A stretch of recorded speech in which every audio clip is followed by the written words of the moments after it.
नमस्कार, सुप्रभात सभी छात्र छात्राओं को नमस्कार। आज हम अपनी ऑनलाइन वीडियो की श्रृंखला को आगे बढ़ाते हुए बीए थर्ड ईयर हिंदी साहित्य का के प्रथम प्रश्न पत्र के अंतर्गत छायावाद को पढ़ रहे हैं। छायावाद की परिभाषा के साथ छायावाद के प्रमुख कवियों का हम अध्ययन कर रहे हैं। तो छायावाद के प्रमुख कवियों में हम प्रसाद जी, निराला जी और पंत जी का अध्ययन प्राप्त कर चुके हैं। अब हम छायावाद के इसी क्रम को आगे बढ़ाते हुए आगे के कवियों का हम अध्ययन प्राप्त करेंगे। छायावाद हिंदी साहित्य के इतिहास में आधुनिक काल का जो हमारा युग है उसका तीसरे उत्थान को हम छायावाद के नाम से जानते हैं। इसकी समय सीमा है 1918 से 1936। अब हमने प्रमुख छायावादी कवियों का हमारा अध्ययन चल रहा है। तो प्रमुख छायावादी कवियों में हमने 3 कवियों का भी अध्ययन किया है और इस छायावादी साहित्य की सबसे महत्वपूर्ण एकमात्र कवियत्री हैं महादेवी वर्मा। आज उनके बारे में हम अध्ययन प्राप्त करेंगे। महादेवी वर्मा। महादेवी वर्मा का जन्म 1907 में हुआ है यूपी उत्तर प्रदेश में, और इनकी मृत्यु हुई है, जन्म है 1907 और मृत्यु है इनकी 1987। महादेवी वर्मा छायावाद की में जो अपने 3 प्रमुख कवि हैं प्रसाद, पंत और निराला के साथ एकमात्र कवियत्री के रूप में उपस्थित रही हैं। साथ ही महादेवी जी जो हैं वे अपनी काव्य कला के कारण, अपनी काव्य प्रतिभा के कारण अत्यंत ही चर्चित और महत्वपूर्ण कवियत्री हिंदी साहित्य में मानी जाती हैं। उनका जो साहित्य है वह मन का साहित्य है, विरह का साहित्य है, प्रेम का साहित्य है और एक अज्ञात प्रिय को समर्पित उनका साहित्य रहा है।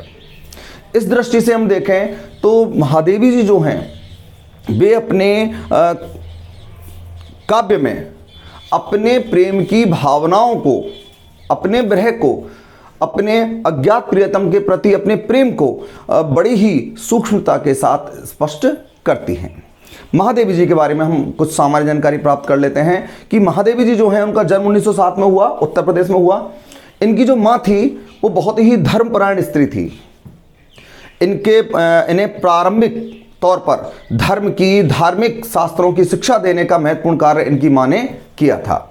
साथ ही इनके परिवार में बहुत वर्षों तक कोई पुत्री नहीं हुई। तो ये बहुत लाडली रही हैं, बहुत ही एक तरह से कह सकते हैं आप बहुत प्रिय रही हैं सबको, और प्रिय होने के साथ साथ इनकी शिक्षा दीक्षा भी बहुत ही अच्छे प्रकार से हुई। फिर इनका बहुत ही कम आयु में विवाह हुआ। विवाह होने के बाद अपने पति से इनका कभी भी कोई वैमनस्य नहीं रहा, लेकिन इन्होंने पूरा जीवन जो है वह एक सन्यासिनी की तरह व्यतीत किया है। कारण क्या था विवाह विच्छेद का, ये कोई नहीं जानता और ना ही कभी इन्होंने इसके बारे में कोई चर्चा की है। अब हम आगे देखें तो जो महादेवी जी हैं उनका जो परिचय है वह होता है क्रॉथ वेस्ट गर्ल्स कॉलेज की एक विद्यार्थी सुभद्रा कुमारी चौहान से। सुभद्रा कुमारी चौहान ही थी जिन्होंने महादेवी जी की प्रतिभा को पहचाना। जब ये तुकबंदी किया करती थी या कविता लिखा करती थी तो सबसे पहले सुभद्रा कुमारी चौहान ने इनकी प्रतिभा को जाना, और उसके बाद उन दोनों की जो मित्रता है बहुत घनिष्ठ हुई और साहित्य के क्षेत्र में ये लगातार अंत तक इनकी मित्रता बनी रही। महादेवी जी जो हैं वे अपने काव्य में प्रतीकों का बहुत ज़्यादा प्रयोग करती हैं। साथ ही अपने रहस्य की भावना को, अपने मन की भावना को रहस्य के रूप में उद्घाटित करने में सफल रहती हैं। इसके साथ साथ सुभद्रा कुमारी चौहान के सानिध्य में रहकर इन्होंने अपनी काव्य यात्रा को जारी रखा। उसके बाद ये प्रयाग में महिला जो विद्यापीठ है उसकी प्राचार्य रहीं, अध्यापिका रहीं, प्राचार्य रहीं, और इस लगातार अपने सुखद सफ़र के साथ साथ इन्होंने अपनी काव्य यात्रा को लगातार सुचारू रखा और हम जैसे काव्यजनों के लिए काव्यजनों के लिए बहुत ही प्रतीकात्मक और बहुत ही सुंदर काव्यों की रचना की। अब इनकी रचनाओं के बारे में हम सामान्य जानकारी प्राप्त करते हैं कि कौन कौन सी इनकी रचनाएं प्रमुख रही हैं। देखिए, जन्म 1907 में है, उनकी मृत्यु हुई है 1987 में, महादेवी वर्मा। अब इनके प्रमुख रचनाओं के बारे में हम बात करते हैं कि इनकी प्रमुख रचनाएं कौन कौन सी रही हैं। देखें, इनकी जो रचनाएं हैं, निहार, रश्मि, नीरजा,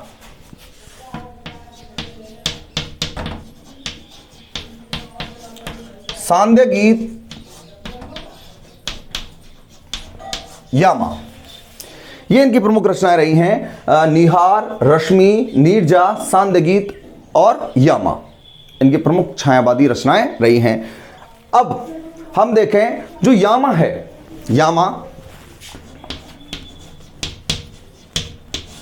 यामा में निहार, रश्मि, नीरजा और सांध्य गीत, निहार, रश्मि, नीरजा और सांध्य गीत की महत्वपूर्ण कविताओं का संग्रह है, जो किस नाम से प्रकाशित हुआ? यामा में, यामा के नाम से प्रकाशित होता है। यामा में निहार, रश्मि, नीरजा और सांध्य गीत की महत्वपूर्ण कविताओं का संकलन है, महत्वपूर्ण कविताओं को इसमें सम्मिलित किया गया है।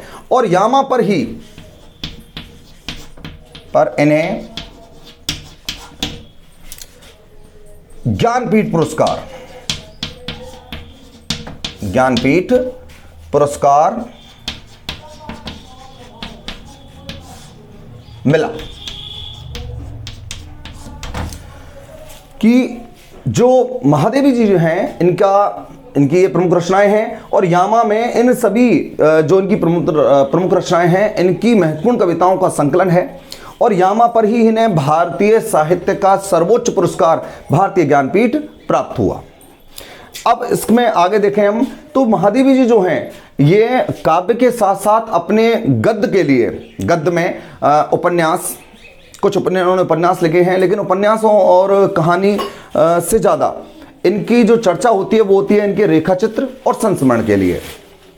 अपने जीवन के आसपास के परिदृश्य में जो इन्होंने देखा, जो इन्होंने सहन किया, भोगा, उस समस्त वातावरण को एक बहुत ही सूक्ष्म भावों के द्वारा, रेखाओं के माध्यम से एक इतना सुंदर चित्र इन्होंने हमारे सामने बनाया है, जिसे हम रेखा चित्र के नाम से जानते हैं। तो रेखा चित्र और संस्मरण में ये अत्यंत ही महत्वपूर्ण कवित्री रही हैं, बहुत ही चर्चित इनके संस्मरण रहे हैं।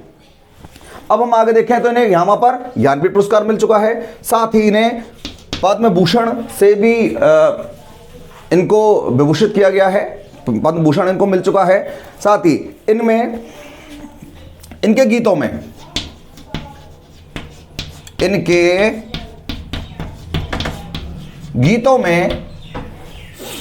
व्यथा,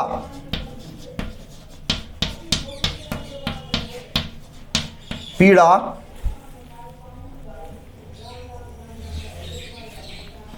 आशा व अज्ञात प्रिय,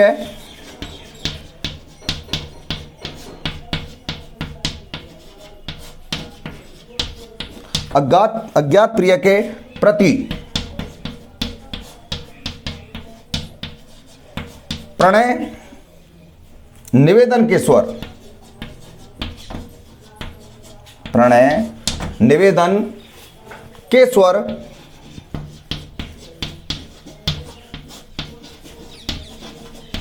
मुखरित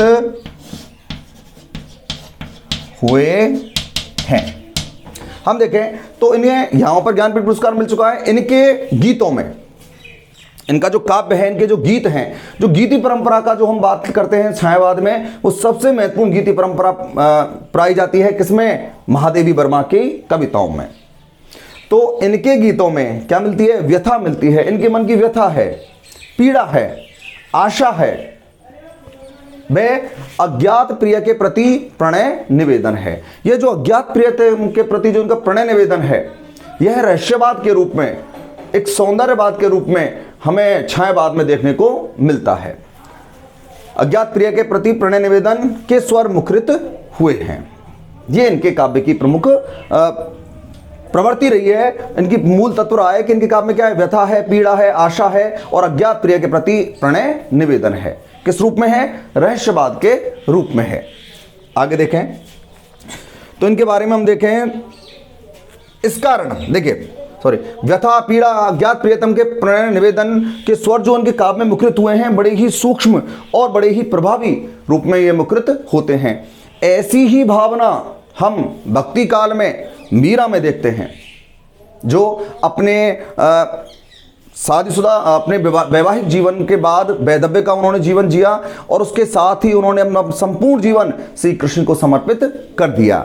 यहाँ ये अज्ञात प्रियतम जो हैं ये परमात्मा के रूप में हैं या किसी विशेष शक्ति के रूप में हैं। इस कारण इन्हें आज आधुनिक युग की मीरा भी कहा जाता है। इनके प्रणय निवेदन, अज्ञात प्रियतम के प्रणय निवेदन के कारण, अपनी विरह भावना के कारण इन्हें आधुनिक युग की मीरा भी कहा जाता है। तो इनका क्या है, इन्हें क्या कहते हैं, आधुनिक युग की मीरा के नाम से भी इन्हें जाना जाता है, क्योंकि विरह भावना की बड़ी ही मार्मिक अभिव्यक्ति इनके काव्य में हमें देखने को मिलती है। देखिए आगे देखें तो इनके में अज्ञात प्रियतम के प्रति हो गया, निहार, रश्मि पर इन्हें इनके महत्वपूर्ण रचनाएं हैं। देखिए महादेवी जी जो हैं इन्हें आधुनिक युग की मीरा कहा जाता है। इनकी जो भाषा है, प्रारंभिक भाषा इनकी ब्रज थी, उसके बाद खड़ी बोली में लगातार इन्होंने अपना लेखन कार्य किया है और खड़ी बोली में बड़ा ही मानक और बहुत ही सरसता के साथ इन्होंने अपना काव्य लेखन किया है। छायावाद की गीति परंपरा में महादेवी बहुत ही महत्वपूर्ण स्थान रखती हैं। ये इनका एक सामान्य परिचय था, जिसे हमने महादेवी वर्मा के माध्यम से हमने उनका सामान्य परिचय को, उनकी रचनाओं के परिचय को हमने आज यहाँ पर पढ़ा है। अब छायावाद की इसी क्रम को आगे बढ़ाते हुए छायावाद के अन्य कुछ कवि भी महत्वपूर्ण रहे हैं। ये 4 कवि महत्वपूर्ण हैं, लेकिन कुछ कवि भी महत्वपूर्ण रहे हैं, उनके बारे में भी हम सामान्य, उनकी रचनाओं के बारे में हम सामान्य अध्ययन प्राप्त कर लेते हैं। तो आगे बढ़ते हुए महादेवी वर्मा का हमने अध्ययन प्राप्त किया है। इसके बाद प्रमुख छायावादी जो कवि हैं उनके बारे में देख लेते हैं कि प्रमुख छायावादी कवि कौन कौन से हैं। सबसे महत्वपूर्ण रहे हैं डॉक्टर राम कुमार वर्मा। इनकी रचनाएं हैं रूपराशि, निशीथ,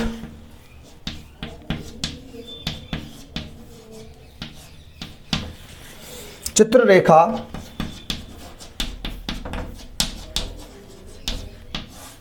आकाशगंगा।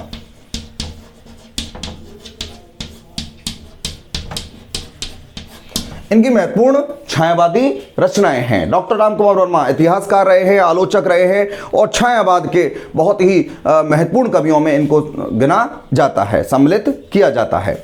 अगले कवि है उदय शंकर भट्ट। उदय शंकर भट्ट, इनमें देखें, इनकी रचना देखें, राका, मानसी,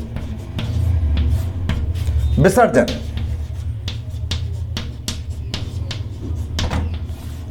राका, मानसी और विसर्जन इनकी महत्वपूर्ण रचनाएं हैं। देखिए छायावाद में 4 कवि महत्वपूर्ण हैं और 2 इन कवियों को भी छायावाद में बहुत ही महत्वपूर्ण स्थान मिला है। अब छायावाद जो अपना साहित्यिक युग है वह प्रेम का, सौंदर्य का, प्रकृति का और व्यक्ति के जो कवि हैं उन्होंने अपनी विरह के को प्रकट करने का बहुत ही सुंदर रास्ता छायावाद में अपनाया। साथ ही छायावाद में हमें राष्ट्रीय सांस्कृतिक कविता का एक उत्थान भी देखने को मिलता है। अब अगले हम वीडियो में छायावाद में की प्रवृत्तियों के बारे में अध्ययन करेंगे और छायावाद की प्रवृत्तियों के अध्ययन करने के बाद छायावाद में जो हमें एक युग दिखाई देता है, वो युग कौन सा है? राष्ट्रीय सांस्कृतिक कविता का। उसके बारे में हम लगातार अपना अध्ययन जारी रखेंगे। तो अब अगले वीडियो में हम छायावाद की प्रवृत्तियों और इसके विस्तार के बारे में हम चर्चा करेंगे। धन्यवाद।